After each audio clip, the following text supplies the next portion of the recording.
Welcome to the only place where real, raw, and vulnerable conversations happen with IFBB bikini pros to give you an inside look at their struggles, strategies, mindset, passions, and all of life beyond the stage. This podcast is made to inspire, motivate, and remind competitors and the average gym goer that even the most extreme lifestyles and elite athletes have their ups and downs. Thank you so much for tuning in today. I'm your host, Celeste Rains-Turk, and now it's time for the Confessions of a Bikini Pro podcast.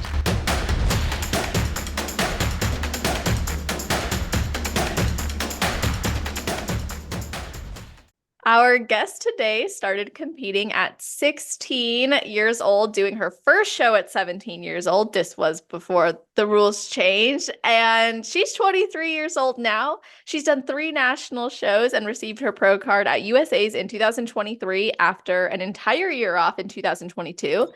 She was inspired by her father, who was a bodybuilder when he was younger, and encouraged her to strive for goals outside of being skinny and under-eating, which she spent her early teen years doing. Bodybuilding has become her lifestyle, as she credits it to saving her life, and she has found a passion for posing coaching after seeing how important and impactful it was in her own journey.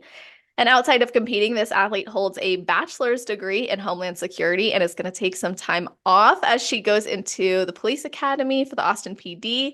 And then she plans to compete maybe 1 to 2 years from now, which will be really cool to just see what happens over these few years. So welcome to the show, TIANNA Pistone. How are you doing?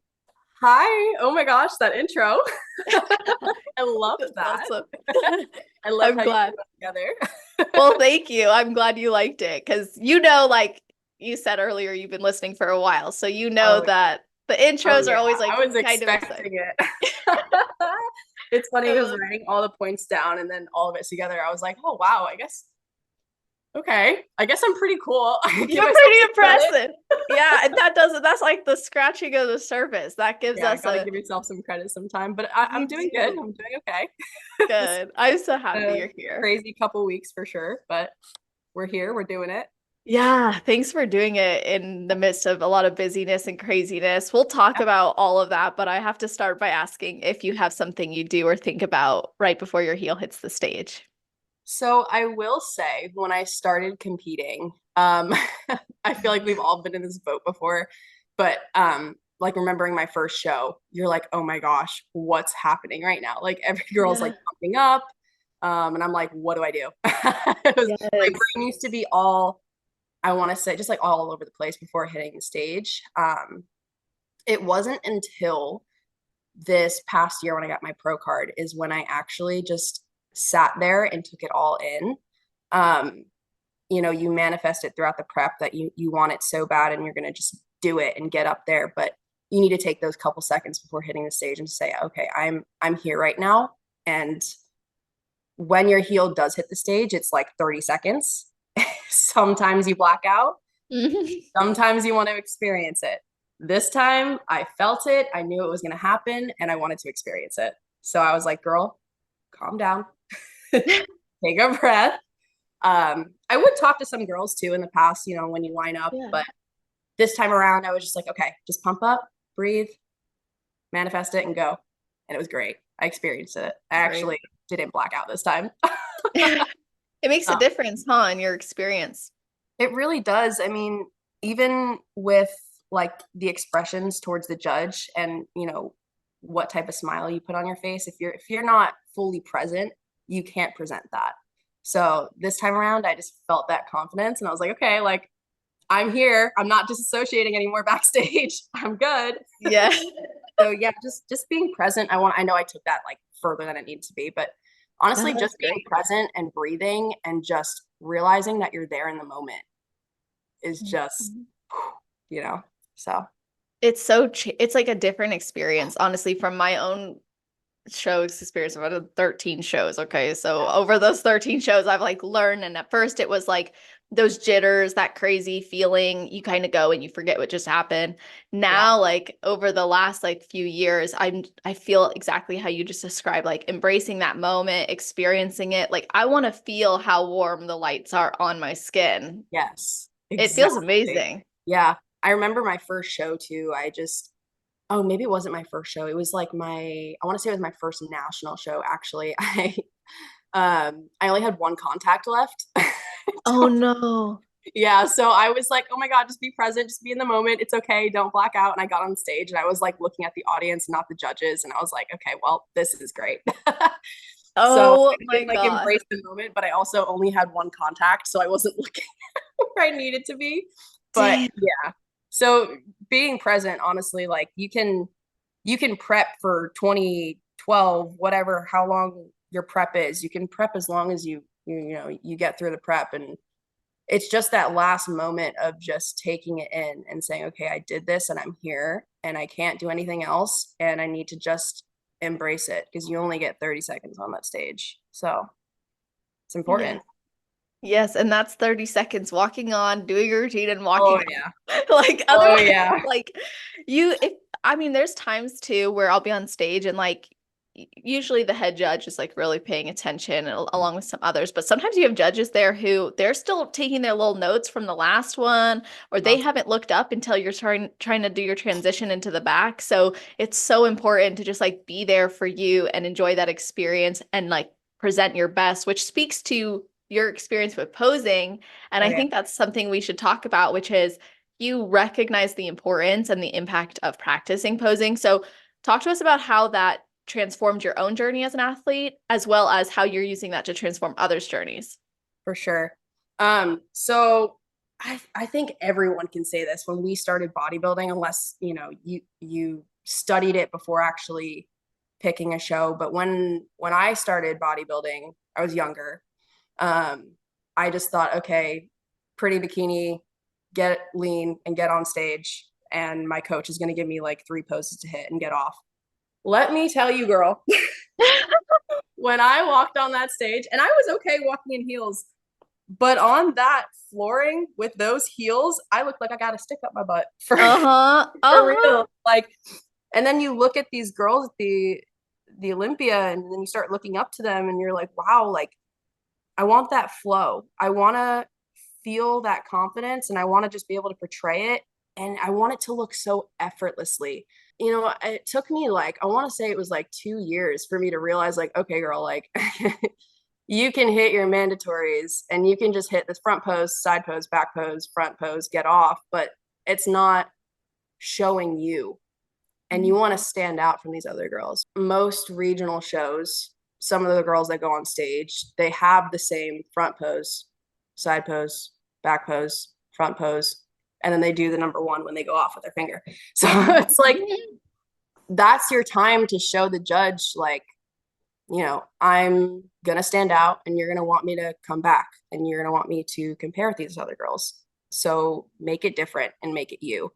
And I want to say also, like, even seeing Laura Lee's new routine this year, I was like, this is, you know, this is it. Like, this is gonna start having these girls, like, their brains are gonna start turning, like, okay, we need to start like bringing in new poses and showing our own flow and really just portraying it into our routine, because it's like dancing on stage, but also, you know, bodybuilding. It's like, Yes. look at the classic guys, right? They have this beautiful routine and they show their physique in a beautiful way. We don't have to look like robots. So it's like, just add that flow in, even if you're not a dancer. And even if you're like, okay, I'm a little bit scared for posing, go into a posing room and just play around for like 45 minutes. It's so much fun. Listen to some music, listen to like one song for your entire prep and just like flow with it. And from there, I was just like, okay, I'm going to start doing this by myself. I've probably had, I think it was like 2 posing coaches.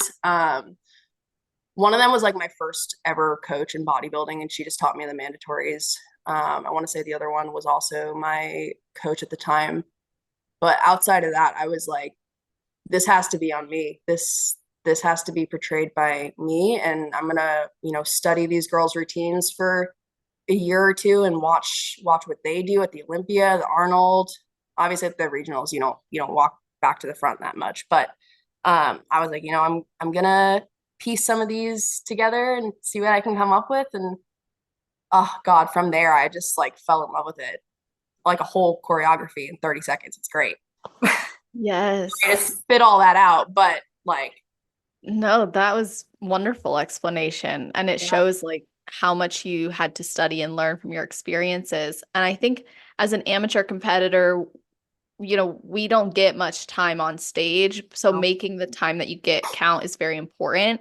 And Mhm. what I've realized over the years was like, there's a difference between having flow and then also like really showcasing yourself well. Yeah. And I've actually done things where I'm like, I have really great flow, but then it disrupted the Yeah. showcase. And then Yeah. I'm learning now, like in my last season, I would say my posing was like, I thought it felt amazing. I spent like a whole improvement season practicing, Heck much yeah. like you. I like would watch the Arnold, watch the Olympia over and over again. I'd be watching, like, how the cameraman will sometimes pan the whole physique, and I'm just like studying their feet, Yes. studying because like, what is it that they're doing that makes their hips move like that or their shoulders like look like they're in such great flow? Yeah. So when you study that and then you apply it, you can also end up going too far, I think, Yeah. where now you're like only prioritizing flow and Huh. performance. And it's unfortunate we're not classic physique doing I like this. know. It I is know. I wish we had amazing. that much time too to just like have a whole choreography, but that, oh my gosh, that would take up the entire. Yeah, we already take up more time than we're We supposed to. take up way too much time, but it's fine. Everything's fine. Yeah, it is. But I think this is important for people to hear too, is like don't sacrifice your physique for flow, like still showcase that. So how would you recommend someone you're working with to make sure that they're flowing, they don't look like a robot, but also that, they're hitting their mandatories and their transitions not taking away from their physique? Of course.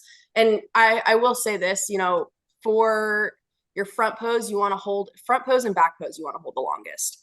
Everything else that's a transition, you want that to be able to flow while also, keeping your glutes up, keeping your core tight. Something like doing vacuums in your off season or in your prep is really going to help with that. But you don't want to show, I think this was Sandy that said this, but you don't want to show too much where it's like, they've seen it all. They want to be able to see enough where it's like, we want her to come back. And I know Mm. that's probably like to some people, they're like, okay, so what am I doing? Like, tell me what to do, team. But Yeah. you want to have the basics of front pose, a little bit of a transition to the back pose, and to the front. But think outside of the box where like you're not going to hit the same type of side pose that every other girl does, or, you know, the waving with the arms too much, right? You want to still keep this poise of, okay, I'm going to hit this routine head on, but I'm also going to make it my own and not showcase too much. So Mm. that's what I would say. But also don't make it choppy, Yes. So, Yeah, like don't just go front pose, yep. S pose, Mhm. transition pose.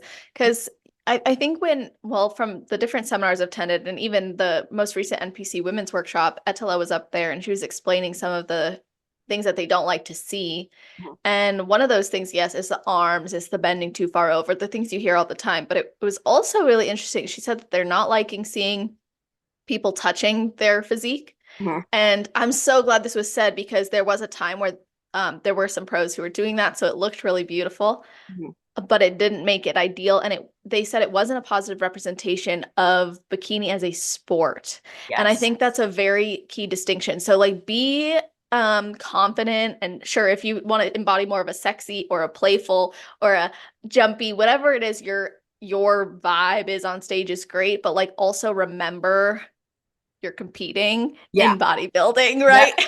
Yeah, this is a sport. You're going to step on stage in a bikini, and you're going to showcase you and your energy and how you want the routine to be. But also, just like, well, first of all, touching your physique too much it might look a certain way to other people that not are they're not in Right. bodybuilding, or Exactly.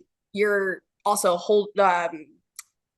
you're covering some of your physique as well. So it could go both ways. Mhm. It's like some people that don't know bodybuilding, they look at this and they're like, and they have this, portrayed picture of it, or you're covering your physique. So it could go both ways. Mm, that's a Um, great point. yeah. So I agree with that as well. 100%. Yeah, and I think it's fun having this type of like dialogue back and forth about what it is, because I know from my experiences, and I'm sure you can attest to this too, like it is always like, what do they want? What do I do for posing? And at the end of the day, they really just want to see your physique, but when you do see at the high level, like when they're comparing I was at this other seminar this past 2 weekends ago, and some of the judges were there, and they were saying, we don't really judge your individual routine. We're like once you get into comparisons, we're really like that's when the real judging is starting. Yeah. But if your individual routine showcased some level of it factor, or you displayed your physique in a particular way that just happened to set you that much higher, then it can make a difference. And you said that you needed to work on this very hard. You spent a lot of time studying it, and then it became a passion of yours. So are you building your own like pro routine already, or are you gonna wait on that? Girl, as soon as I got back from USA's, I started building it for sure. I'm sure. So last August is when I don't want to say I've been building it. The amount of videos in my phone is ridiculous, but Yeah. I've basically been breaking it down piece by piece. And I have like 20 videos of each section of my quote unquote routine. That's like, I'm going to piece it together eventually. But I have another year or two. So I got time. Right. I just get too excited, So Yeah, I hear that. But that's good because you're keeping your like practice and your flow and your footwork, like the things that are a lot of people will really what's the word I'm looking for? They'll neglect it in their improvement seasons or time off, even if they don't know when they're going to step on stage again. If yeah, you think you will, I think it's important to put those heels on yeah, consistently, even still.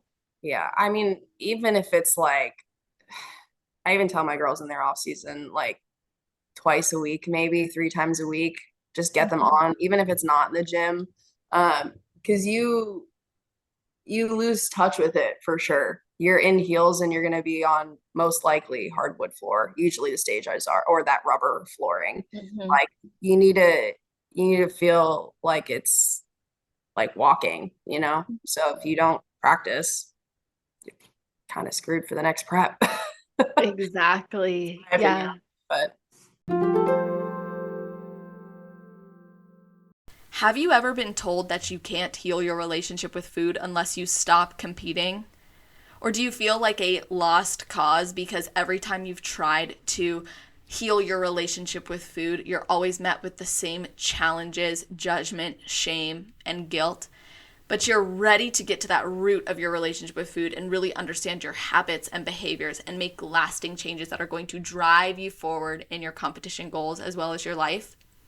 And of course, if you don't want to stop competing in this sport that you love, but you also don't want to continue down the rabbit hole that is setting you back in your life, emotions, and potential for success on stage, I want you to know that you can get through this. And no, you do not have to stop competing in order to do so. You truly deserve to have successful preps, productive improvement seasons, and peace of mind year round. Because when your head is full of thoughts of food, eating, or guilt, you cannot invest that energy into the goals you truly care about, which is a big reason why I launched the 5-week food relationship program and why it has been my most highly demanded program to help competitors like yourself make peace with food so they can pursue the sport they love for the long run without having to worry about sacrificing their mental health.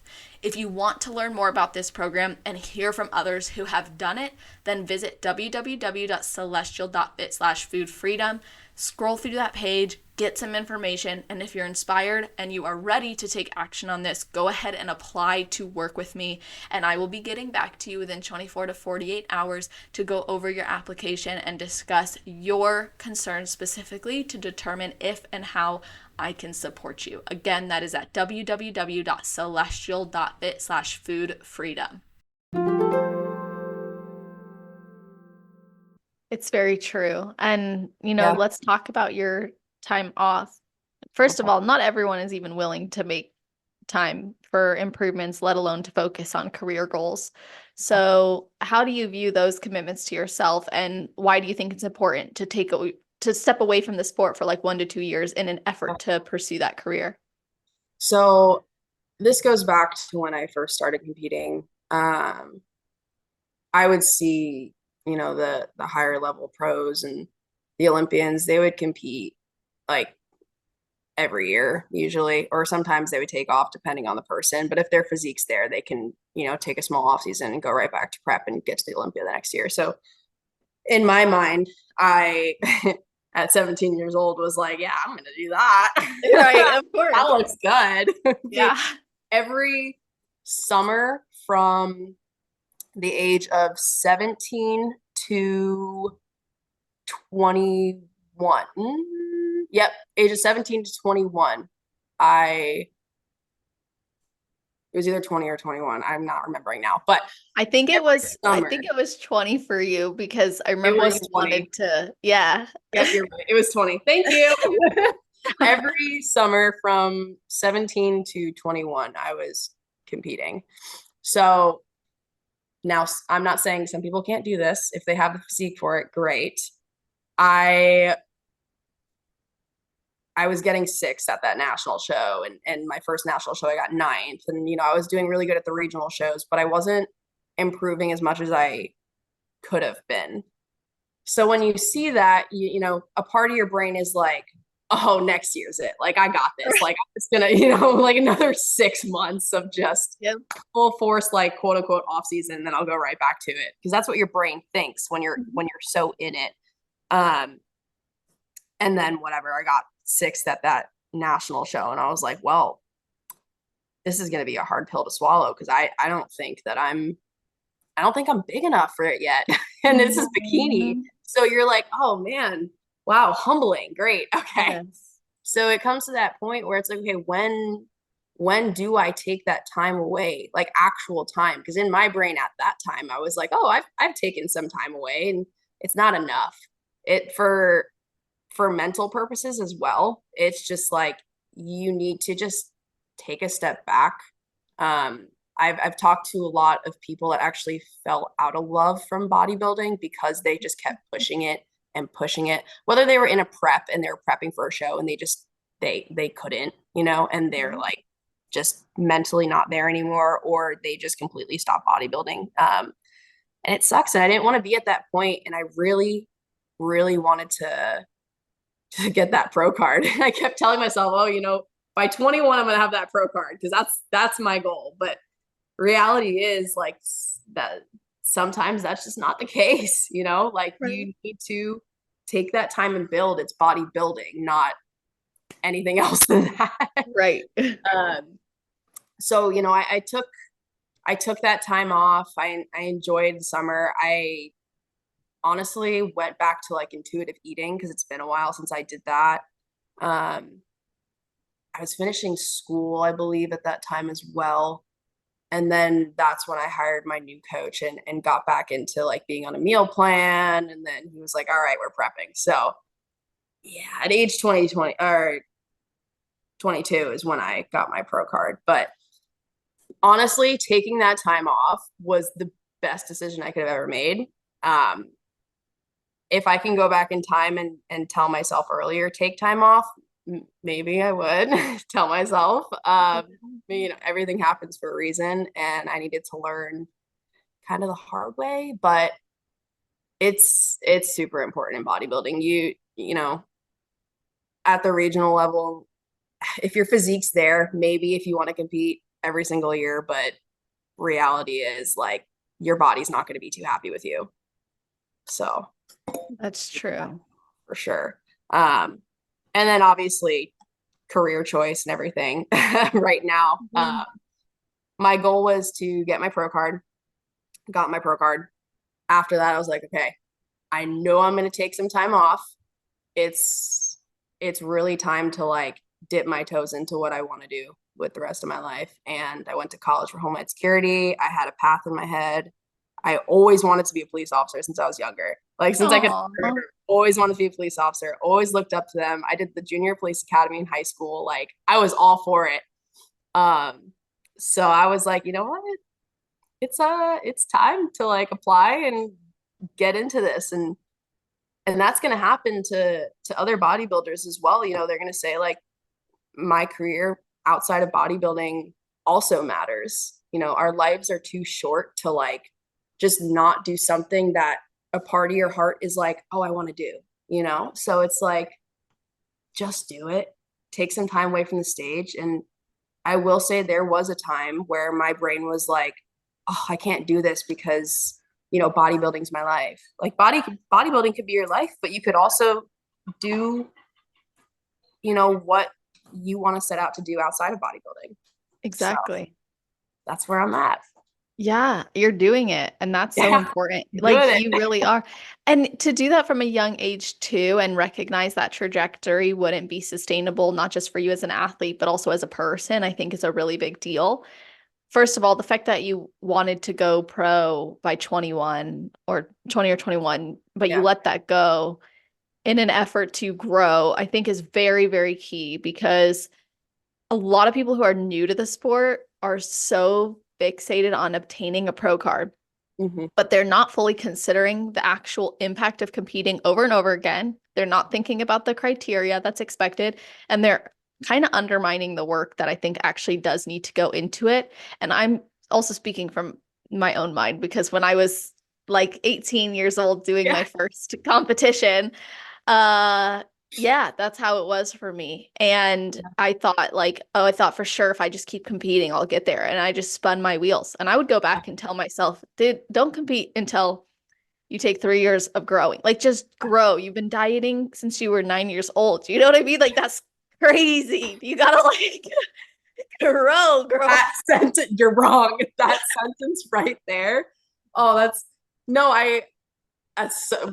we're on the same level here. I fully agree with you. There was a point in my mind where I was like, oh, I got sixth at that national show instead of ninth at my first. I got ninth at my first national show. I got sixth at my second one, and I'm like, oh, that's 3 spaces up. With I can do this again next year and get Right. third maybe. And I was like, that's not a pro card though. Like you want to step on stage when you feel undeniable. So I took that time off and I like manifested it and felt it. And I was like, you know what? This could be the year.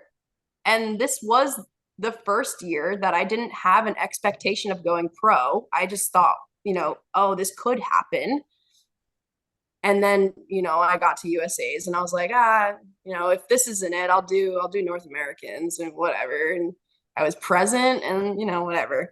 We talked about that already, but It happened. Yeah. it happens, which is like, and I think it sucks. It really does because I see a lot of girls just compete every single year, and I'm like, you could just take another year off. It's okay. Like, and I saw myself this past year a little bit thinking like, everyone's telling me to do a pro show in 2024. I might as well just.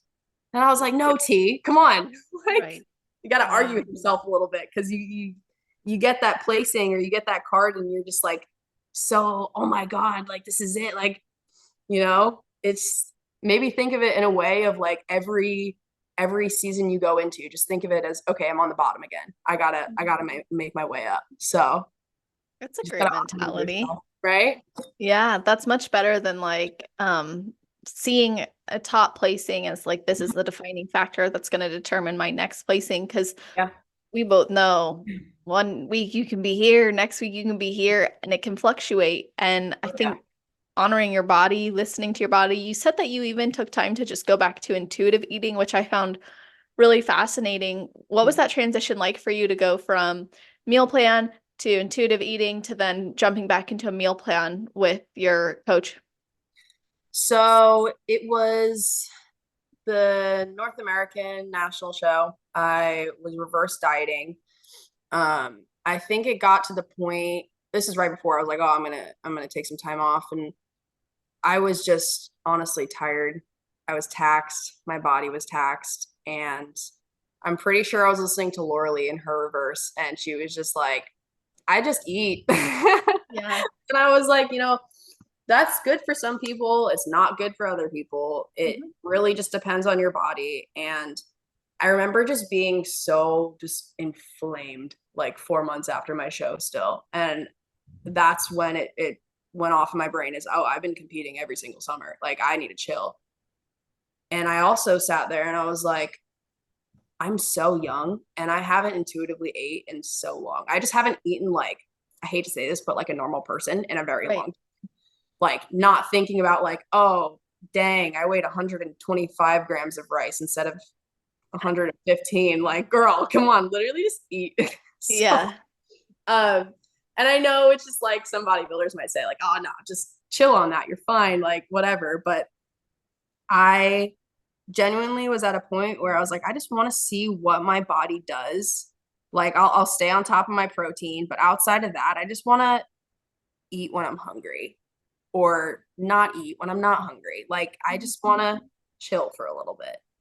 And it was like the first 2 months, I have never felt so energized and just so good about myself and in my body in an off season. Even though my other off seasons were like 6 months long, but this one was whatever. Yeah. Yeah, significantly different. But it honestly, the best thing out of it, yes, I was energized and I ate foods that I've never eaten before, but I learned my body so well, like inside and out. I was like, oh, sick. I learned that I'm allergic to potatoes. Didn't know that. Oh, Yeah. that um, sucks.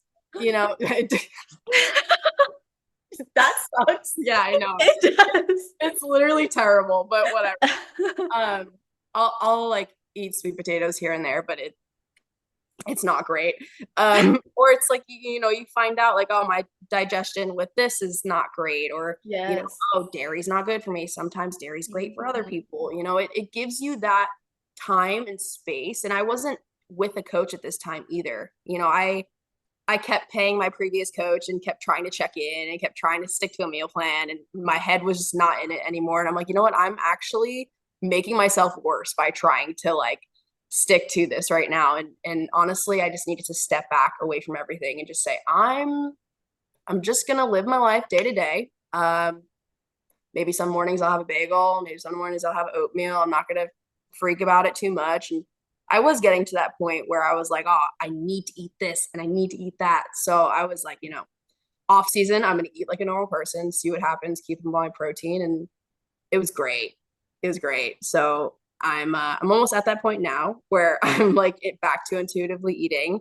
Um, and I will say again, like it's not going to be great for everyone, Right. but for me, I found out, reverse dieting and then slowly incorporating different foods and getting back to intuitive eating. That's what my body likes the most. So That's great. yeah. Yeah, it's good to know that about yourself. And I think something I find, because I work with clients on their mental health, and something that I find most often with regards to the food relationship or competing in general, people will focus on what's being done more Mhm. than the intention behind what's being done. And I think it's important to take away from what you just said, which is what you were doing wasn't actually benefiting you anymore. So that's to someone listening, that doesn't mean you got to go start intuitively eating, but Yeah. ask yourself, is what I'm doing benefiting me anymore? And if not, what's a small change I can make that can make it a little bit more beneficial, a little bit more sustainable, add a little bit more to my longevity, or a little bit more insight into how I perceive my body and those cues that I have? That's at the root of this. So like Tiana found it by intuitive eating. Yeah. You might find it by macro counting, or Oh you yeah. might find it by slowly incorporating those foods, but Yeah. yeah, so I try to encourage people, never fixate on what's being done, fixate Oh instead on why it's being done. yeah. And that's another thing too with because I know you mentioned macros. It's for anybody listening as well. It's just when I started competing, I thought, oh, it needs to be a meal plan. And then I switched Mhm. my coach, and then I was like, oh, it needs to be macros. And then I switched my coach again. I'm like, oh, it needs to be a meal plan. So it's like, you hear all these like speculations on what needs to be done, but it's bodybuilding is a very eye sport at the end of the day. Mhm. You can have so many supporters, you can have different coaches. It's what you're going to want at the end of the day and what you think is best for you. Um, for me, on prep is going to be a meal plan. For my off season, it's going to be intuitive eating. That might look different for you. Your prep might be macros and your off season might be meal plan. Like Right. crazy, but it's whatever. Not crazy, sorry. It's A whatever. little crazy.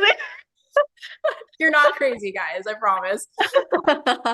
Whatever is going to be best for you at the end of the day. And I was also falling into that whole thing where I would listen to somebody on whatever their Instagram and I'd say, okay, my next prep is gonna be macros because they said macros, so it must be macros. Exactly.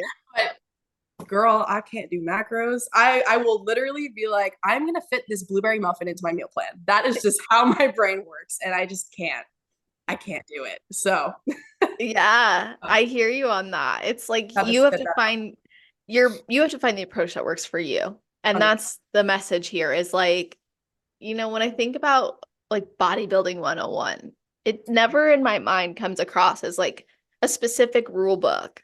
Yeah, It's very much as I like how you said that it's an I thing. And yeah, I think at the end of the day, if every day you look back on your day and you think that this is something that you're proud of mhm. and that adds to your life and that you could continue to do, it's probably a pretty solid approach. Now, if it's not getting you anywhere, obviously you might need to reconsider.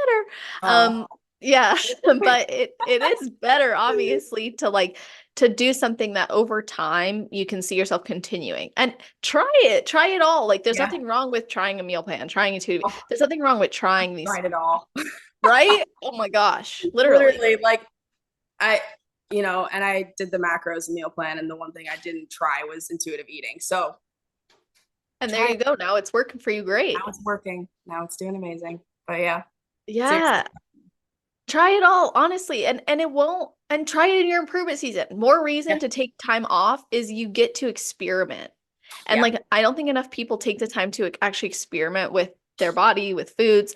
You said earlier too, you found out certain foods that make you feel good or not good. This is also a really great thing because you might find like, throughout my prep, I was eating this yeah. and I didn't even notice it was causing bloating, or I didn't even notice because you get so fixated maybe on volume eating, or you get so fixated on trying to make the most of the macros you have or the Yeah. calories you have. Now, this actually, I'm very curious because going back to a 12-year-old version of you, like you were trying to eat to be as skinny and small as possible.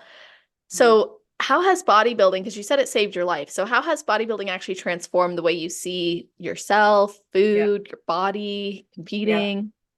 So, such a young age, being in, it was cheerleading and lacrosse at the time. I just wanted to be so skinny. And at that time too, it was more of like the thigh gap thing, I think, Oh, on yeah. like what was it, Tumblr and Instagram. Everyone was talking about thigh gaps and And seeing. everyone posed with their toes touching like this. Yeah. I hated that. Literally just, but as being so young and seeing that and not having that genetic makeup, uh, Mhm. I did whatever I could to try to have that look. And that meant like waking up in the morning and having a half cup of Cheerios, and then for lunch having like fruit, and then coming home and having just chicken. Like it was so bad. Um, it was a couple of years later when I think I was on YouTube and I saw like Ashley Colwasser one day. I was like, whoa, that's crazy. Okay. And my dad was a bodybuilder too when he was younger. He's always talked about it. He's always tried to get me into eating right. And my parents took care of me very well with eating good foods. But it got to that point where, I started eating without them seeing and eating whatever and a lot less than Mhm. they wanted me to. So I remember this day I saw Ashley Colwasser. I was like, whoa, that's crazy, because I thought bodybuilding was just men at that time, whatever. Yeah. And I asked my dad about it, and he was like, yeah, that's a thing, it's evolving. And then it was like a couple weeks later, I came out of cheerleading practice and he picked me up. I couldn't drive at this time. I was too young. Yeah. Uh, and I was walking in the car, getting in the car, and he goes, T, you look really sick. Like you look really sick. You look really skinny, and we needed to do something about this. And that point on is when I was like, what have I done to myself? Like seriously, this is not how I want to look. This is not how I want to feel. I was exhausted and I was a teen. I was tiny. Like I was 13, 14 years old and I was just destroying my body. Which it sucks because you still, there's still kids out there that are still doing it because of social media.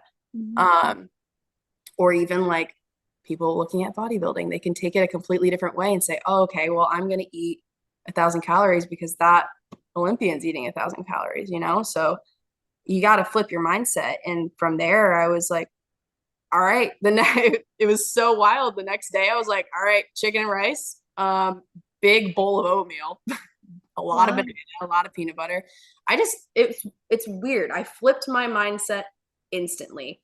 And I never went to a doctor and got diagnosed with anything like orthorexia, anorexia. My dad was like, you have it. He was like, you have it and we need to fix it. And I will say there's probably a lot of people out there that never get it diagnosed, but they have it. You know, so from there, you know, I made the switch.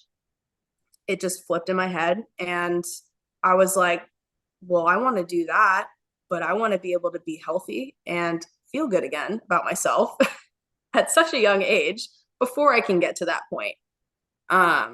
So I did take a couple of years and started going to the gym and starting learning some movements in the gym, and the rest is history from there. First show, I was still kind of tiny. I only dropped like 10 pounds, but 10 or 12 pounds, whatever. And I was like, whoa, okay. I did good at this show, but I want to be able to feel even better and eat more food and build more muscle. And, you know, some people could say, oh, you took one extreme to the other extreme at such a young age.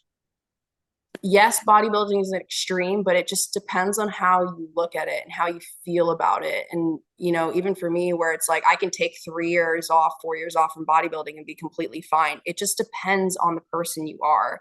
Because there are a lot of people out there that are like, oh, you have an eating disorder because you went from one to the other. No, I took time in between to build myself mentally and physically before I was like, okay, I want to try this, you know?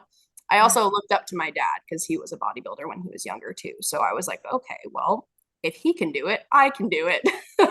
Yeah. So yeah, it's definitely a lot. I mean, I know there's a lot of competitors in general that have come from an eating disorder, and that's where it stems from. Like, oh, you know, you took one from the other. No, like bodybuilding literally saved me. Because if I didn't find it, or if my dad didn't talk to me, I don't know where I could have been right now, you know? So fell in love with it, and here I am. Not stopping. Yeah, no, I think there's so many important things you just shared. I mean, one is like a father's influence can be really amazing. Yeah.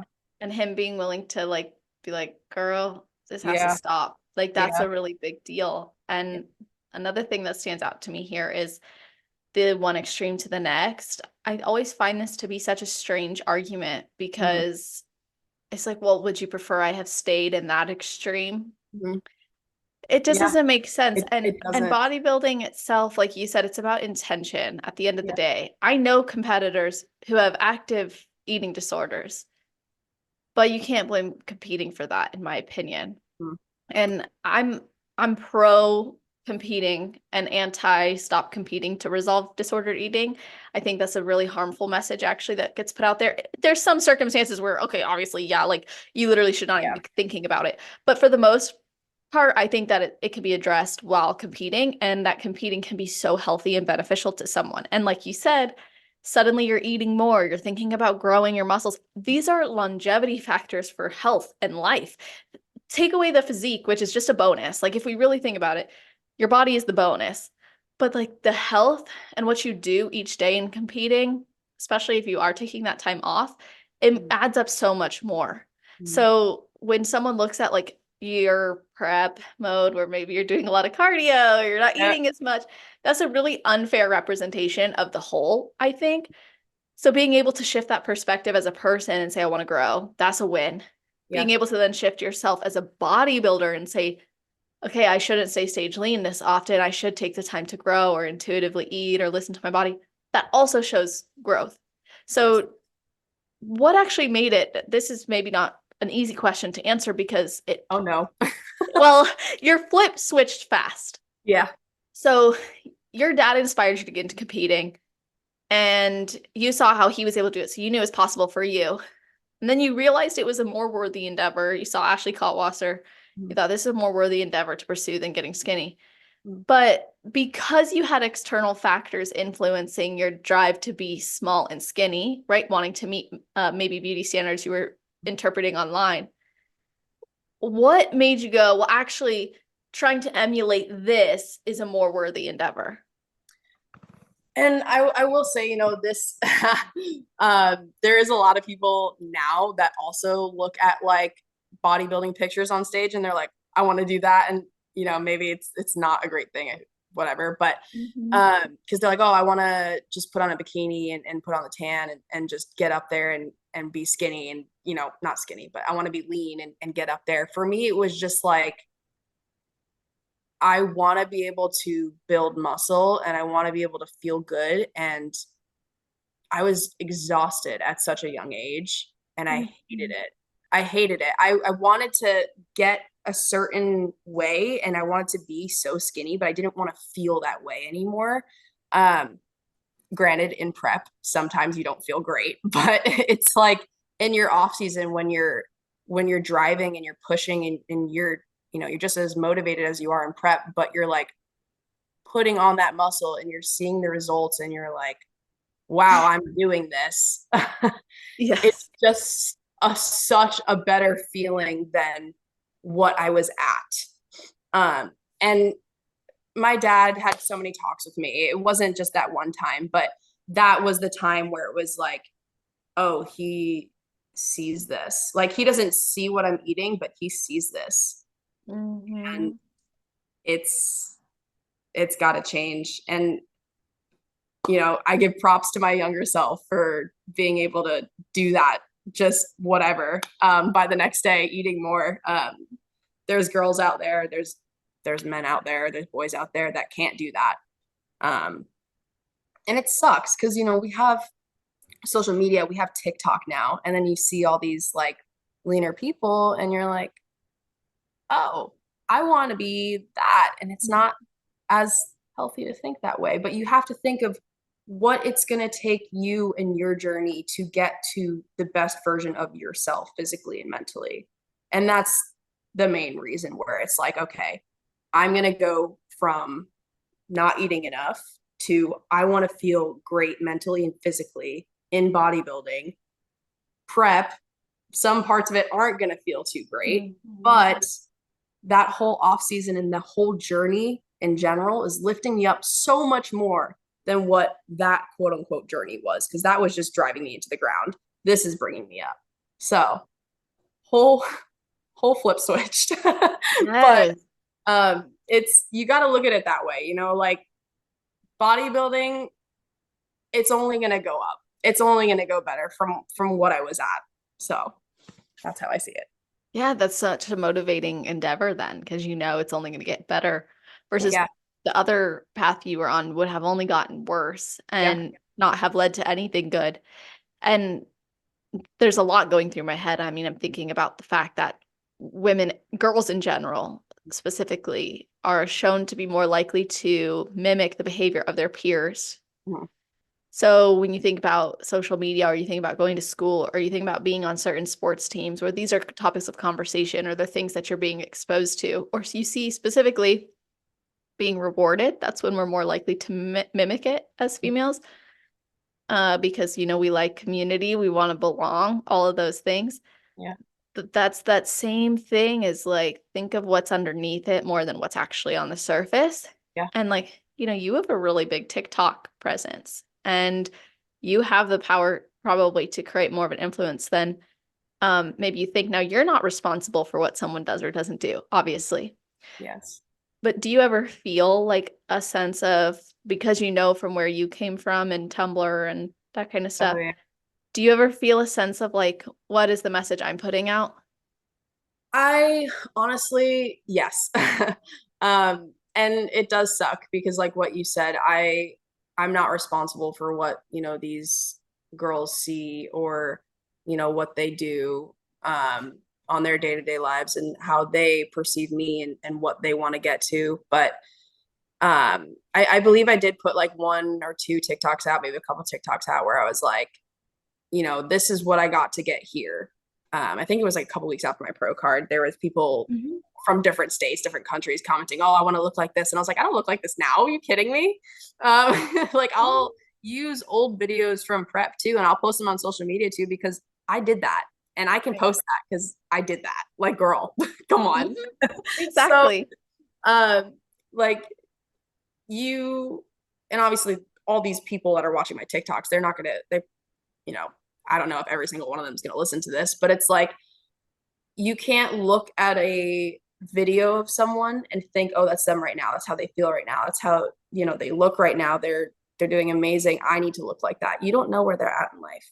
You don't know what they're doing behind camera. And this goes for anything, right? You can look on social media and you can see some business coaching and, you know, how good they're doing. But what if they're doing terrible? You know, like you just can't look at social media and think, okay, I want to emulate that, or okay, I need to be as good as them. Like you just need to stay in your lane and do your thing. And if it's bodybuilding and if, you know, you want to look a certain way, like again, it's your journey. Like do what you got to do for your journey to feel the best and look the best. Or, you know, if it's your career, stay on your journey to get that career. You know what I mean? So it's gonna suck because with social media, it's always gonna be here. Younger people are always going to perceive things a certain way. Can't really do anything about it. That's the sucky part. I would just say, honestly, being honest on your social media is probably Yes. the best thing that you can do. Outside of that, it's like, what else can you do? You really can. Yeah, you can't. So, Yeah, like the honesty, like being straightforward and also transparent in your approach or what you're doing or have done. And you do a good job of that. And I think that's really all you can do because people will also perceive things through a filtered system that meets the bias they're trending and tending towards. So if someone's like having a bias towards being leaner, they're more likely to interact with, engage with, and then seek out content that displays that. So you yeah. have no control if they're even going to see your stuff in an improvement season. Yeah. And it's strange and it's a beautiful thing too, because I think about not beautiful in like a everyone should go through it, but beautiful in like a when you come out of it, it's really freeing. So if someone is in it and they're worried about getting out, maybe they're listening to this and they're like, okay, I actually feel like I'm stuck in that pattern. Yeah. Like we're hope that you can get out of that, you know, Yeah. and that's like a really empowering thing. And I want to hear more about your dad because this is something that really piqued my interest. Your dad was a competitor himself. Did you witness his bodybuilding lifestyle growing up, or was it just something he spoke about? It's just something that he spoke about. Yeah. So, Okay. um, he was in that time of like, I mean, he grew up where I lived, in Long Island, New York. So he knew Bev's gym and he knew all the older gyms, and he was like, oh yeah. But eventually he stopped and he stopped weightlifting. What, you know, with being older and everything. But he still ate right. He still cooked me meals from when I was like super young, like chicken, rice, like Aw. penne pasta with chicken, and the meals are always quote unquote bodybuilder meals. Right, you're right. But from such a young age, like having those, I don't want to say traditions, but I want to say traditions. Yeah. Having those like traditions of like what you're eating and, you know, what type of family you grew up in, and him being a bodybuilder. My mom also was also in the gym all the time. Like it portrayed onto me for sure. Mhm, Um, mhm. maybe younger than 10 years old, I didn't realize it. I was just like, oh, okay, you know, chicken and rice again, whatever. But Right. after that is when I was like, okay, my parents are healthy, like really healthy. Not like almond mom healthy. Like they would give me a cookie if I wanted a cookie, but Yeah, like yeah, no one be scared. But yeah, I just that's and it you know, not a lot of people have this growing up, and yeah. Mhm. I give them a lot of props for, you know, being there for me and my brother and bringing us up in a very healthy physically and mentally family, which is That's great. beautiful. How But does your dad view you as like now you're a professional bodybuilder? okay, so let me put this out there. When he wanted me to get healthy, he wanted me to go into bodybuilding and try it out. When I told him I was going to do a show, I didn't initially tell him I was prepping. Forgot to put this out there.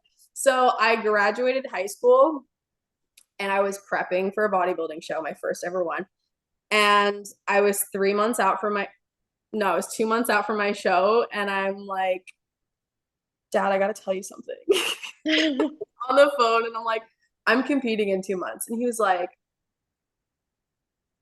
okay, that's why you're getting leaner. Okay. Um, so it's been a while since he's been to a bodybuilding show or like seen one. So it was like a lot for my parents to take in.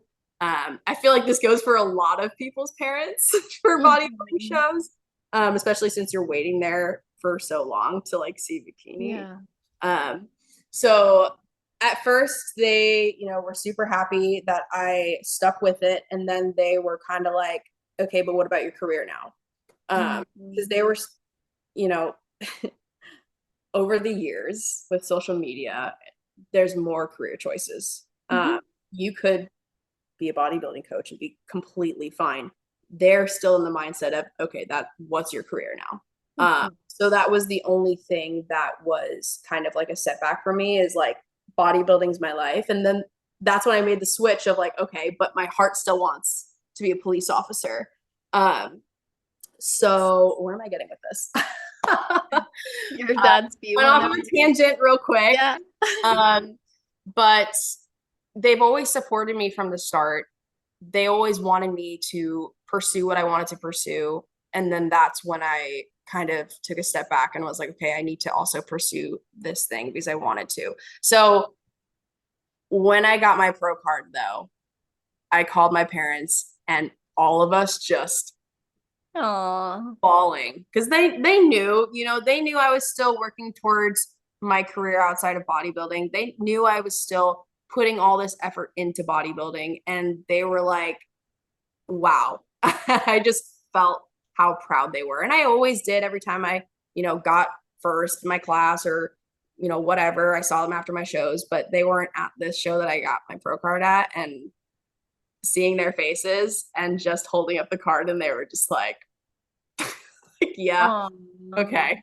So they've always supported me. They've always pushed me to do what I wanted to do, but they've also always been like, focus on your career too. So I got some hard parents. They're Russian and Italian, but yeah, That's awesome. they've always been amazing with supporting me in this sport though, for sure. That's super awesome. Yeah. Did your dad compete, I'm assuming, in open bodybuilding because there weren't that many divisions? I I don't know really, how, I couldn't even tell you. yeah, I'm like, I don't know how old your dad Tell is, you. but I wonder. I really couldn't even tell you. I'd have to call him up and be like, hey, so what division were you in? Yeah. Long time ago. Very long time That's ago. so cool though. I Yeah. really think that's awesome. Like Yeah. just the impact and then their ongoing support. And Yeah. obviously their encouragement of you to pursue a career. I actually really admire that. Because like we were talking about earlier, you can get so caught up in this sport that you forget life outside of it. And Yes. then you put this sport on a pedestal and you think it's gonna provide everything and more, and a golden plate is gonna fall from the sky when you get your pro Yeah. card and you're gonna be taken Yeah. care of, but that's just not Oh, that's the what we all reality. think, huh? Mhm. Um, Bodybuilding is and it's always been this way, it's a very expensive sport, and you can be a coach and make a lot of money. You can help a lot of people, but it could also be a very poor man's sport. It Mhm. depends on how far you want to push it and how much effort you put into it. So it's like you can make it your life and you can do very well in making it your life and be a coach and Mhm. do a lot in it. Um, if you don't though, it's like it can't be your career. You have to pick something else as well. So it really just depends on the person. Because I know with social media growing, you could literally do anything you wanted to do. Mhm. For me, though, a part of my heart just still wanted to do something else. So just depends. Just It depends. really does. Yeah, Yeah. there's hope and there's possibilities. So not to give up on those dreams, but even still, like when you have dreams outside of the sport, and they're still there, like don't let the potential of maybe doing well in this take you Yeah. away from what you feel called to do. And I think, for you having wanted to be a police officer for your whole life is just so cute, but I also know. awesome. You know what I mean? I know. I loved it. Like there was a time too when I was going into college where you can either major in like criminal justice or homeland security. And when I realized that I can major in homeland security and get kind of like a broadened spectrum of everything where I can literally be a police officer or I can go into the FBI or CIA. Like I can have like that all in front of me. I just decided to do that. But yeah, I'm still going with the police officer route just because I've always wanted to be. I've always looked up to police officers. I've always seen them in uniforms and been like, I want to do that. So, Was it all police officers or were there females more so? it was both for sure. Anytime that I saw a female officer, I was like, I want to be able to show the community that you can be a female and you can be a police officer. Same thing that goes for everything. You see firefighters, you see female firefighters, and you're like, if boys can do it, girls can do it. Geez, okay, bodybuilding. If guys can do it, girls can do it. So Yeah, I love life that. changing for sure. Yeah, I want to be able to just show people in the community that if you want something bad enough, you can do it. You really can. You just have to hold your mind to that standard of, okay, I'm going to do this. So Mhm. Yeah, week you 3 really do. police academy, and I'm doing it. Yeah, you're showing up. I mean, that's intensive as well. And I remember my sister, she did the police explorers in high school. And I know you Oh mentioned that's yeah. something you did as well. And I remember watching her go through that. Like she'd come into my room, like, I need you to make my bun on her head perfect. Like there cannot be a stray hair. And then if she got like, if you do something wrong or you don't do something, they make you like Yeah. write with these like stencil letters. Yeah. I was like, this is actually so intense, but I imagine like from you doing that in high school and you pursuing this now, like there's a level of discipline and commitment that gets developed. So can you maybe share your own experience with the discipline of fitness and the Yeah. discipline of exploring this career and how those two have aligned, if at all? Yeah. So I mean, both. They're both going to be disciplined. Like you're going to have discipline in either one for sure. Um, Being able to wake up and say, "This is my schedule for the day. This is what I'm going to do for bodybuilding. These are the meals I'm going to eat.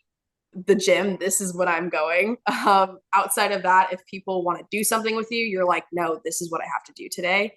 Um, for bodybuilding, that set me up for Mhm. wanting to be in a career that is disciplined.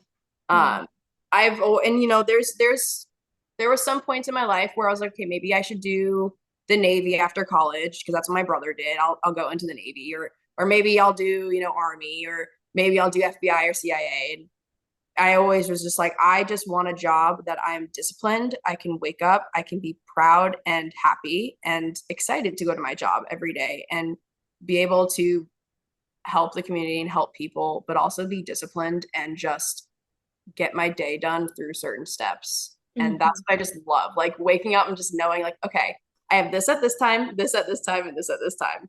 I love it. And some people are like, I hate that. But Right. for me, you know, especially in prep, I will say, waking up, taking check ins, and doing your thing for the day and just saying, nope, nobody bother me. It's chef's kiss. Yes, it is. Absolutely love it. Right? Like, Yeah. it's like, oh, and then all your friends know you're in prep. So they're like, okay, we love you, but like, go do your thing. Mhm. It's amazing. So it's, it's going to take a lot being in this sort of field or career. But it's something I've always been used to. So Yeah. it if you instill it in yourself and you're disciplined throughout a prep or you're disciplined throughout a sport, you can do it. So it's just how I am. That's really awesome. I like how you actually capitalized on a characteristic and a strength of yours and turned it into something really not just beneficial for you, but for others. Yeah. I think that says a lot about you. And also being able to recognize what you need from a career. I think that's become a lost art of seeing like it's okay to do what actually feels best for you versus like trying to create the social media life that everybody else is. Mhm. Instead, like it is still a worthy pursuit of your own to follow a career path that excites you. Yeah, That isn't necessarily what everyone else might be doing, but it's still exciting and it's something you dream about and makes you happy. 100%. I don't think I could, and I know I have a lot of friends that are influencers, and they make really good money, and Yeah. they I don't want to say I'm an influencer, but I I kind of have that type of platform, maybe. I don't know, Me but too. you I know tell the me. word can sometimes be a bit of a like, let me swallow that, but Yeah, like I yeah. don't know if I am, I don't know, whatever, but as a full-time job, because you can make it a full-time job You now, can. like with the life that we're living in, I don't think that I could make it a full-time job. Mhm. Um, I need to wake up. I gotta have my coffee. I gotta go get my uniform on and I gotta go work. That's what I want. That's always what I've wanted. So That's cool. it's that's just how it is. Yeah, I And think some that's people can't do that. They want to be exactly an influencer. And I'll never judge for that. You right. still have to have discipline to do that type of job and get some things out of the way for sure. For me, it's just like I want to just completely different. It just I hear depends. you. Yeah, Yeah. absolutely. And like you can do both, or you can Yeah. do a little bit here and there. And like, yeah, I totally understand what you're saying completely. Yeah. I'm like, I don't want to be a YouTube lifestyle vlog, but I Yeah. create a lot of content through this and through, so Mhm. it's just you find what really excites you. And you said that considering like going in and serving your community and putting on that uniform and showing what women can do and pursuing this career is exciting to you. And then you also talked about how you chose Homeland Security Mhm. instead of criminal justice. So what was it about Homeland? I know you said it's like, well, it's more broad, which is great. Yeah. But what is it that excites you about that? Like, was it the possibility? What was it? So, let me see. I think I was applying to colleges when I was thinking about this because I was like, oh, I'm gonna go in for criminal justice. Like I know I'm Mhm. gonna do this. I'm gonna go in for criminal justice. And then the college I picked had the newer major, which is Homeland Security. They go into like anti-terroristic classes and interrogation classes. I had to minor in either Russian, Arabic, or Chinese. Uh, Wow. Which one did you choose? I picked Russian. Because your mom or Well, so it's funny because I picked Russian not knowing I was Russian at the time. We did ancestry and went into it like a year later, and then that's when we found my whole other side is Bulgarian and Russian, and it was like, wow, wow, that actually shows me a lot. Like that's telling. that's cool. So we went into like this whole depth thing, but I did pick Russian, and I don't know if it was because I was like, oh, Arabic's too hard, and I don't see myself learning Chinese, but uh, Yeah. All of those languages are difficult. yeah, not great. I got into Russian. It was honestly, I'm still learning it, and it's great. And just knowing that I am Russian just gives me so much like Yeah. passion for it. Um, but seeing all the opportunities and possibilities with those classes, and I was just like, I want to do that. And there was some criminal justice classes that were involved with that major, with like community policing Mhm. and all that. But this was like to put on my resume as I got like interrogation classes. I learned about Homeland Security, I Right. learned about the FBI, CIA, DEA. Like I learned about all of that. I wanted to be able to say, okay, well, just in case if anything else happens, you Mhm. know, the FBI is pretty cool. Yeah. FBI is listening to this podcast right now, but it's fine. Hey, as long as they're fans of it, that's all I'm saying. Yeah, literally. So I looked at the bigger picture, and because I still got classes for criminal justice, but as a broadened spectrum over criminal justice is homeland security. So I was like, wow, that's kind of cool. I'm going to do that instead. Really happy I did. 4 years of it. It was great. That's really cool. Yeah. Honestly, I love that for you. I think that's a Yeah. great, just so I mean, imagine you learned so much and you gained so much perspective. Yeah. Well, anyone that wants to do Homeland Security majoring, go to St. John's University. They have all online courses. It's Is that how you did it? so I started 2 years in person, and then COVID happened. Um, and then I moved to San Diego and I finished the 2 other years online. It was great. So you've moved from Long Island to San Diego to Austin. Yeah. Holy moly. Sandy, because I was going through your TikToks and stuff, and I was like, it looks Yeah. like this girl's been to all these gyms. Like it looked like you had been to TG, and I was like, yeah, I was like, what is go? Yeah. Where is she? So Bev's gym is my home gym. I love Yeah. Bev's gym. Love Steve, love Angelica, love everyone out of love Sadiq, everyone out of Bev's gym. Love you guys if you're listening to this. And then I moved to San Diego. I was in a long distance relationship. I loved it there anyway, so I stayed there. And I made so many friendships there. This past September, I drove my friend Taylor out here. I'm actually in her house right now. It's hilarious. And I visited Austin for the Battle of Texas and a couple other things. And I was like, wow, it's a lot cheaper out here. And I love it here just as much as I love San Diego and love Long Island. And I was like, well, I'm not getting any younger. I'm just gonna apply to the police department here. So Wow. I started the process, and my rent, I would have to restart it up in January, and this was like September, October at the time. So I was like, am I gonna stay in San Diego for another year? And I was at like 3 years now in San Diego at this time. And I was like, I don't feel like anything is left for me here right now. So I'm gonna move. Yeah. So packed up and moved, and I'm in Austin now. So far so Wow. good. Wow. My mind's going a few different directions. I want to kind of broach a subject. You were Okay. in a long distance relationship, and that's why you moved to San Diego. Yeah. So well, I want to say it was just because of that, but also it was COVID. I love Long Island. Nothing can replace it. But I think at that time it was like winter, and then I visited San Diego and I was like, oh, this is Heaven. great. Yeah. And things were just different, like the boardwalk there, the gym there, and I just wanted to experience something else. And I visited a second time, and after that second time, I ended up just staying. My parents weren't too happy, but it's fine. Yeah. I San was like, I Diego just is so had to. yeah, it's so beautiful. I don't blame you at all. It really, honestly, like, and it's something where it's like you can say you did it. And I never thought of myself to be a person to move out of Long Island, New York, because a lot of people in Long Island, New York stay in Long Island, New York, which is fine, you know? Mhm. But I wanted to move out of my hometown and I wanted to feel something different. And it was COVID. So I was like, what better?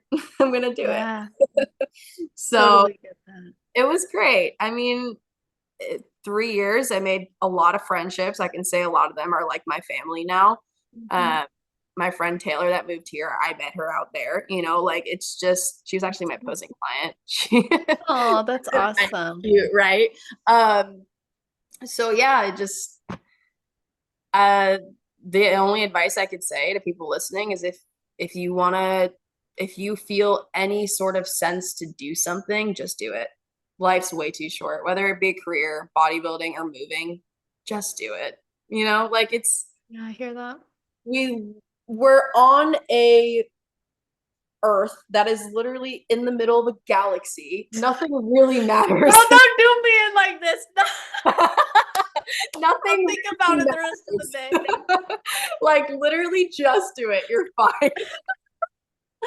Like no Oh one no. it's oh no, here we go. You're on a Well, it just reminds me sphere, of like the like pale blue dot.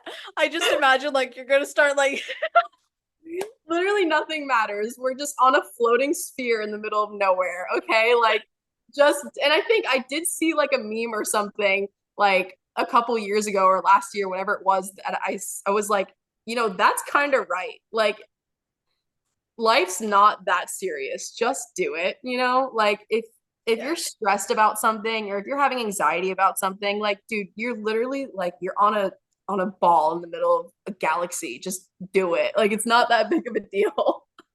Like one of my friends always goes, "Am I even real though?" Yeah, like at this point, are we real? We're not gonna go into this talk. No. Like, next. And there are conspiracy theorists. Okay. Homeland Security who? We'll talk about this another time. Oh, geez. Yeah. When you said that, I was like, my head is gonna start spinning in a good way. Those are the conversations. No, you're like, oh no, that one thing I've been thinking of for a month, I better do it. She said the thing that's always like, that's my Roman Empire. But it's kind of true though. It's just like if you're listening to this and you're like, you've been thinking about something for the past year, why not do it? You might come up with reasons for not doing it, but if those reasons aren't like, for me, I was like in San Diego and I was trying to find reasons to keep me there. Like, oh, the gym. I do love the gym there, but I was like, Bev's gym didn't keep me in Long Island, like outside of bodybuilding. What's keeping me here? The beach. Okay, well, I haven't gone to the beach all prep. Exactly. So what's keeping me here? Okay, well, I have friends here that I consider my family. Okay, well, I left my family in New York, so they still support me. Are they keeping me here? Just, you go down a list of things of like, why am I not doing this thing that I've been wanting to do, like moving or experiencing something else or doing a different sport? Like, what is keeping me from not doing it? Life is not that, it's again, we're on a ball in the middle of a galaxy. It's not that serious. Totally. And to add to that too, like you can make a million decisions. Yeah. So no matter what, you'll never know which was the decision that so when you make a decision, choose that and really choose it. Because I think about the trajectory my life could have gone with so many things, especially when I was applying for internships. Yeah. I applied in all these different states and I'm like, I now understand why it was Arizona. Yeah. But I could also look and I was like, if it was Vegas, this could have happened. And if it was Montana, this could have happened. And if it was that one eating disorder clinic over here, and I'm like, wild. Holy, like, I'm actually really glad it was none of that. I'm so glad I chose the choice I did. And when you make those choices in life, like you said, if you're going back and forth with something, once you make that decision, the good news is the decision is done. There's nothing more you can do about it. And you'll never know if the other decision was going to be better because you'll never experience it at this time in your life. You can go in another 2 years and make that other decision and move somewhere else or experience something else. But like, at least for right now, just pulling the trigger. Plus you might do that and then realize, actually, I think I wanted to go the other way. Yeah. And then you can go that way and be like, yeah, actually, I'm more content here. And it's a matter of just following your heart and doing that and trusting that you're going to be okay and taken care of. Yeah, 100%. And it's either, at the end of the day, you're going to have to make a decision, and whatever the decision is, you're just going to have to do it, or you're not going to have to do it. You pick a different decision. Like, it's not that serious. Life's not that serious. Just go with what your heart wants. And then if that's not it, then move on to the next thing. Yes. That's my exactly case. Right. I love that. Yeah. Now she's a judge. Order. That's actually my other dream. It's fine. You're gonna have your own little show on TV. Oh, perfect. That would be so cool. I've always wanted to be like on a show like Kim Kardashian and just have my own life just displayed. It would be great. Yeah, you think so? Maybe not. It's fine. I think about that sometimes too. I'm like, I am boring with a capital B. You know what? I'm just like sipping on my drink. Like, gotta get hydrated. Literally don't know what to say anymore. Can't give you anything else. I was on Facebook the other day and this like recommendation came up. It was called the Dole Women's Group. And I'm like, what the The hell is fact that this? you're already laughing when you're explaining it to me. Oh, this gotta be good. Don't So I wait, click it. wait, And I'm so like, you clicked who are these Dole it. women? She's dull. Well, Facebook thinks I'm dull. So I'm like, No, well, it's let's the see what FBI. this. They're watching you. Yeah, see, they knew. I They click knew. it, and it's like the description is like women, like dull women and living their life. I'm like, okay. So I'm reading through this discussion post. It's like, like, I'm like, this sounds perfect. It's like these women, She goes, this sounds perfect. they're introducing themselves like this. Hi, I'm 53 years old. I never leave my house. I enjoy making nice meals, watching TV, hanging out with my dog, and going to the gym. And I was like, You're a bodybuilder. yeah, like you're pretty dull. Yeah. Oh, so you're literally a bodybuilder. Great. Yeah. Like, Okay, so you do get it. Yeah. so bodybuilders are dull now. That's great. Thanks for assuming. I know. I was like, damn. Like, okay. First of That's all, my life. yeah, I'm like, I know I'm not dull. I know I'm home all You're the time. considered dull now. That's Yeah. fine. Yeah. Hey, if I'm dull, then I don't want to be bright, I guess. Oh, They said that I'm dull. So I didn't actually make any introductions to them about me because I that's think, gotta just maintain I some level forgot how of to on. That's great. What is yeah. that quote that you said? I'm dull, so what? So I don't want to, if I'm dull, I don't want to be bright. I'm gonna put that in my Instagram bio. That's great. That's amazing. Only boring. I hope the people are laughing listening to this right I now. hope so. Or they're like, I'm about to go join that. I just choked. Like, Oh, that's great. How did we get to this point? How did we get here? What's going on? What's literally don't even know. I happening? haven't laughed this hard on an episode in so long. Oh my Oh, gosh. you're welcome. That is crazy. I'm done. Everything's done. I rest my case. That's where it came Stop. from. Oh, it's because we were recording your daily life. Oh man. Okay. Oh, Well, yep. We're fine. yeah. Everything's Let's post this in the group and see what they think okay. about us. We'll do that. Okay. Down. So, let me look at my paper of questions. Okay.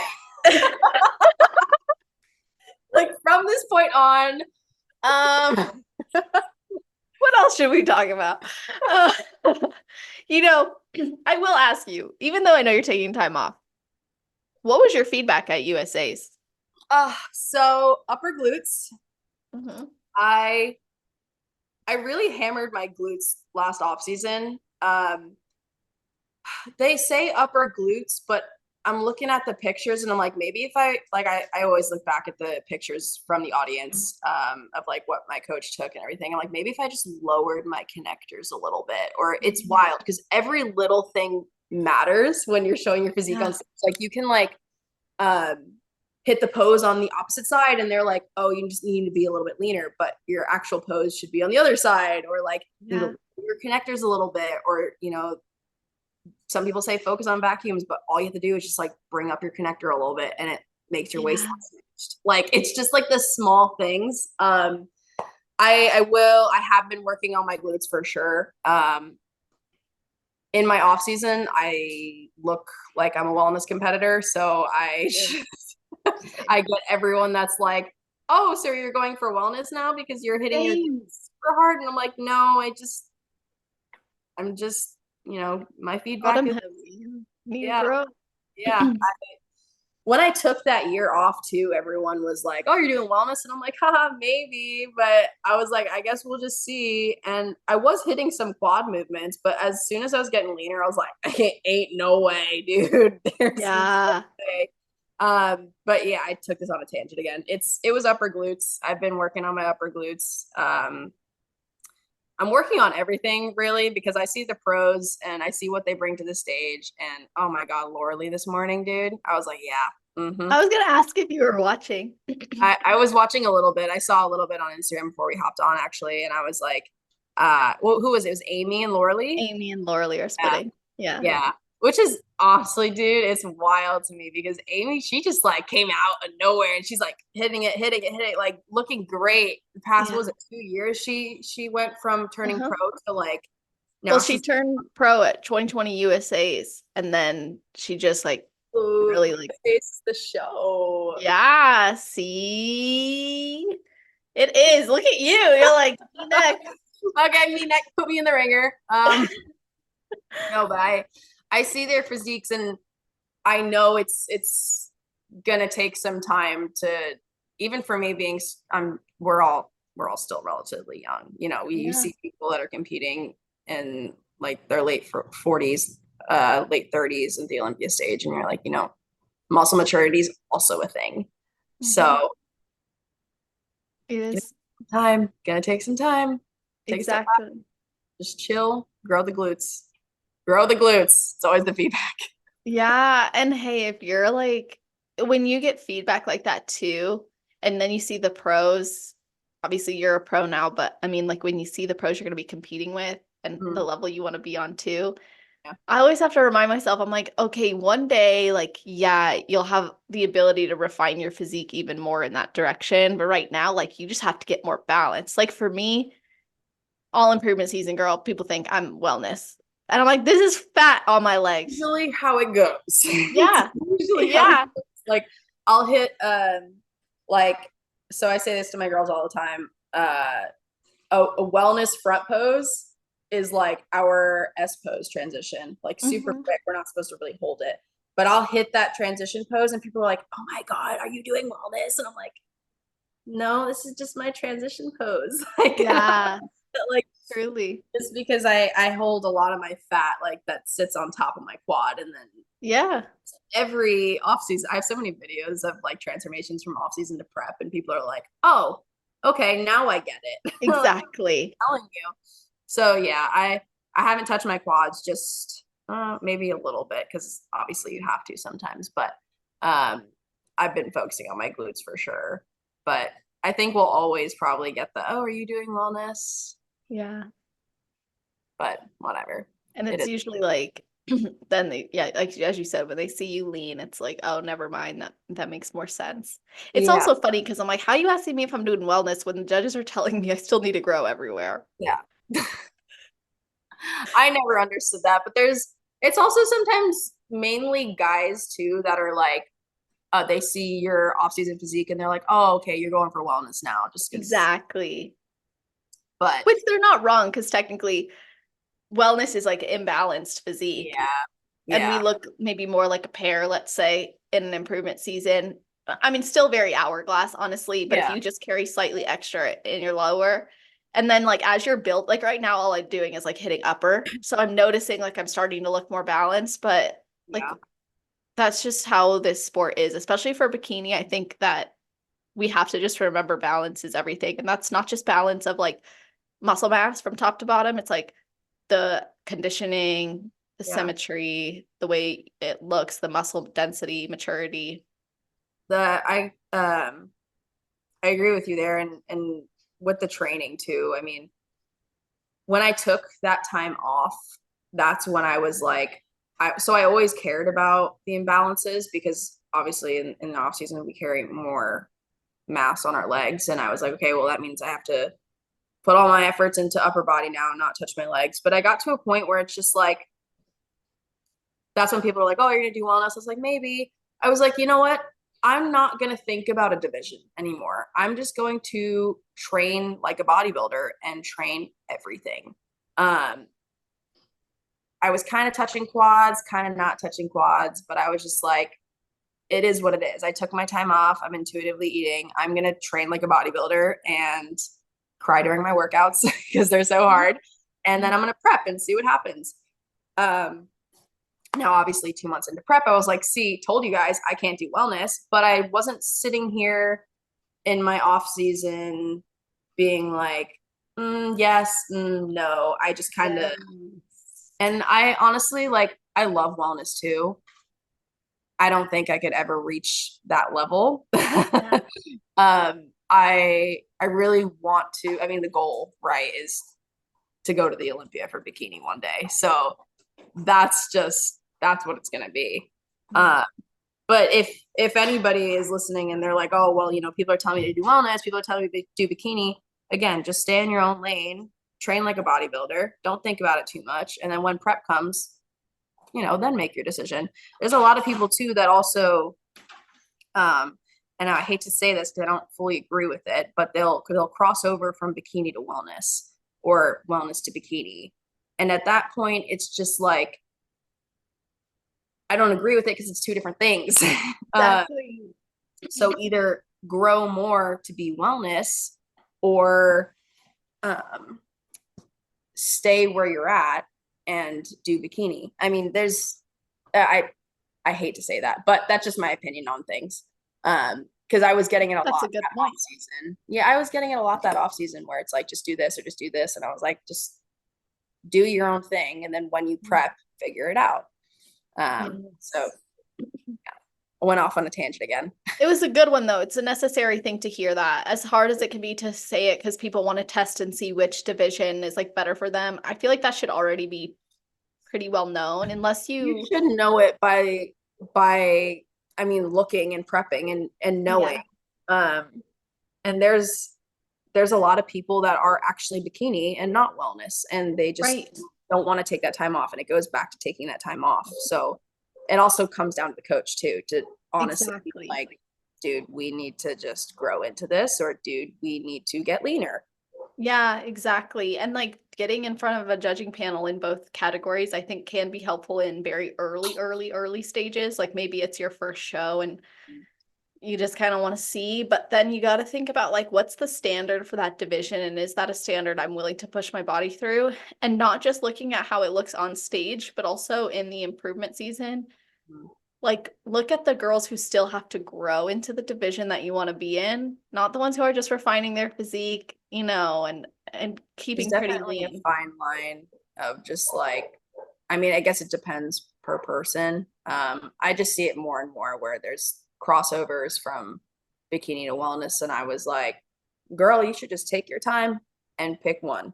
Mhm. Uh, Realistically, yes, getting in front of a judge and seeing which one you fit into better and the very early stages, like it is a good idea, but also like you could literally just stand in front of your coach and be told. You should be able to do that. You should be Exactly. able to know. Yes. I have high hopes that as years go on, this starts to change a little bit. Um, I I'm not against girls stepping on stage in both classes. It's up to them. It's their decision at the end of the day. I'm just like, if you're gonna go full force with it, pick one. Agree. So going off on a tangent again. It's good though. I like hearing your opinions on things and your views on things. I think it's important, especially because these are some of the stuff that I think a lot of us wish we knew when we started. Mhm. And you don't always have someone to give you that realistic approach or that realistic view. And some girls are really just like they're not even working with the coach yet, or they don't know, and or they're getting all this conflicting information. So I think to just give it like shoot them straight is important. Um, Obviously, we've got to hear your opinions on a lot of things, your journey. What is your best advice for someone who has never competed before but wants to? And then your best advice for someone on their road to pro? Okay. Never competed before, but wants to. If, like how I started, if you're seeing our pictures on social media, if you look up to it and if you want to do it, great. Take your time before saying, I want to prep. Really just enjoy the gym, start your journey by enjoying the gym, by trying, macros, intuitive eating, meal plan if you want to. Find what works best for you, hire a coach maybe a year down the line, and then say, okay, I want to do a real off season and then start a prep and then do a bodybuilding show. On top of that, watch NPC shows, watch what is expected of that day. One thing that I left out is I didn't know you had to stand in a room full of naked people and get tanned. Yeah, that's true. That was me, girl. That's Learn true. everything about the sport before you do it. It's not just stepping on stage in a bikini.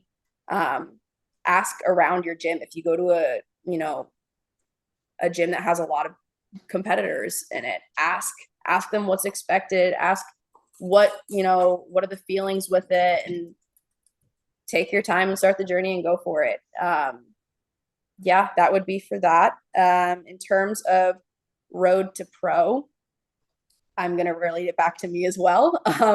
If you're competing year after year and you want to go pro, maybe take some time off, reevaluate life outside of bodybuilding, enjoy life outside of bodybuilding, keep that goal in mind, but also just live life, right? Maybe that's what your body needs. And yeah, just still have that goal in mind, and you can set out to do what you want to do, but also just be nice to yourself and take some breaks. For sure. Those are both two good pieces of advice, and just really encapsulated so much of what we discussed today. And I want people to be able to follow your journey, especially as you embark on this career and you have your focus on growing for whenever you step on stage again. So how can people connect with you? And then how can people work with you as their posing coach? So my Instagram, my main Instagram is tirae_fit. So it's TIRAE_fit. And then my posing Instagram is listed in that bio. It's TRayFlows.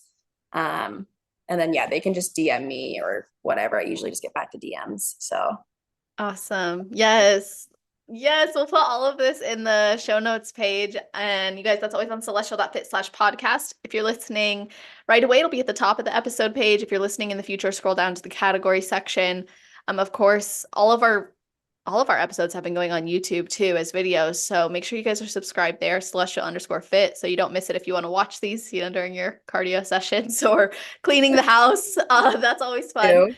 Yes. But tag us as you listen, tag us, let us know what you thought about this episode. It means so much to me, and it means so much more to the athletes because they take the time to share their journeys. And it's so cool because, someone like Tianna, who's been listening for 4 years, comes on and it's like a full circle moment. And then I get to talk, to you guys over these years, and it's just been amazing for me too. So continuing to support each other goes a long way. I appreciate it so much and appreciate you all listening. And Tianna, thank you for joining me.